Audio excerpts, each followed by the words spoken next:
Program Jokowi tembus lintas batas Corona mematangkan pernyataan Amerika terbukti.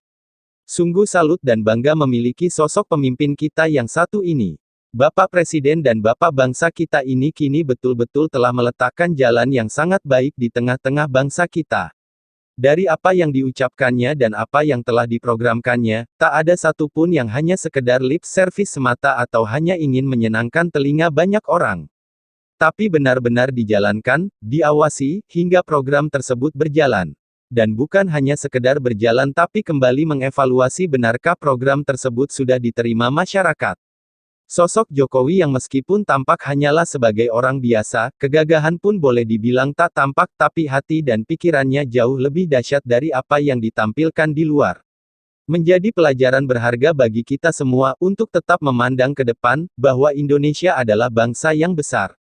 Pernyataan Amerika pun akan menjadi kenyataan dan sudah dibuktikan lewat tindakan bangsa kita.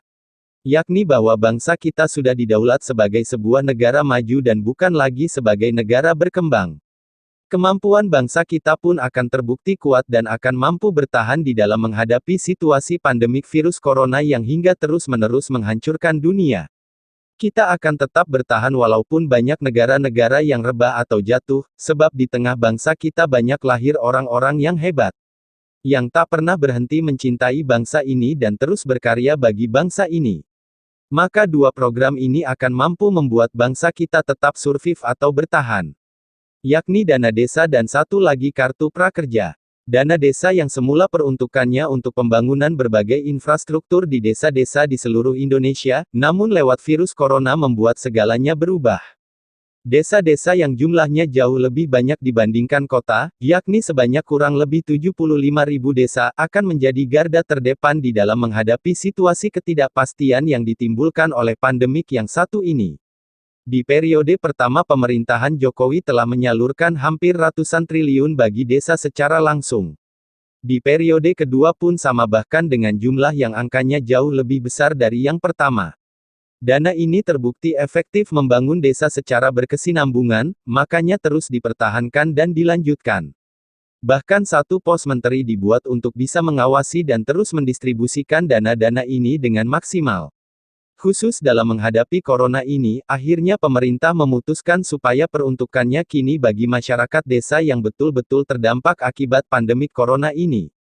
Berdasarkan panduan yang diterbitkan oleh Kementerian Keuangan per tanggal 1 April tahun 2020 lalu, bahwa dana desa akan dijadikan BLT, bantuan langsung tunai, yang nominalnya Rp200.000 per bulannya. BIT-nya disalurkan secara bertahap hingga 6 bulan ke depan sejak ditetapkannya aturan ini. Artinya sampai bulan Oktober dana ini akan menolong banyak warga desa yang mungkin terdampak akibat corona ini. Selain BLT ada lagi program Kartu Prakerja. Para pemilik kartu ini akan sangat tertolong bagi mereka yang betul-betul terdampak karena corona ini juga. Di mana seperti yang dilansir oleh Kompas.com tanggal 5 April tahun 2020, jumlah orang yang terdampak karena pandemik ini sekitar 162.000 orang sudah melaporkan dirinya terkena pemutusan hubungan kerja PHK oleh banyak perusahaan maupun yang dirumahkan dan tidak mendapatkan upah. Meskipun angka ini masih akan diverifikasi lebih lanjut lagi, tapi terus terang mereka-mereka yang kini sudah dirumahkan pasti akan sangat terbantu. Jika dilihat ke belakang, program ini adalah program terbaru dari Bapak Jokowi di masa periode kedua beliau. Program ini yang seyogyanya bakal diluncurkan dan akan dieksekusi di akhir tahun ini, tapi kini dipercepat. Bahkan boleh dibilang program Kartu Prakerja ini kian matang semenjak corona ini ada. Fase-fase krisis yang ada di dalamnya justru memicu banyak hal-hal kreatif. Tak menunggu waktu lama untuk bisa mewujudkan ini. Sebab sudah ada target orang-orang yang bahkan sudah mendaftar. Mereka akan mendapatkan paket bantuan senilai Rp3,5 jutaan lebih. Yang akan dibagi ke dalam biaya pelatihan dan insentif sebesar Rp600.000 untuk penyelesaian pelatihan tersebut selama 4 bulan ke depan. Sehingga apa yang boleh dapat kita simpulkan dari peristiwa goncangan yang kini sedang melanda dunia, khususnya di bangsa kita. Program Jokowi betul-betul tembus lintas batas. Artinya Jokowi sebenarnya sudah memikirkan ke depan banyak solusi bagi bangsa kita, jauh sebelum masalah tersebut datang. Sehingga ketika sudah dipikirkan maka datangnya masalah tinggal eksekusi program tersebut. Bayangkan jika sudah terjadi lebih dulu masalahnya baru memikirkan solusinya tentu akan sangat terlambat. Penanganannya pun akan banyak menemukan jalan buntu.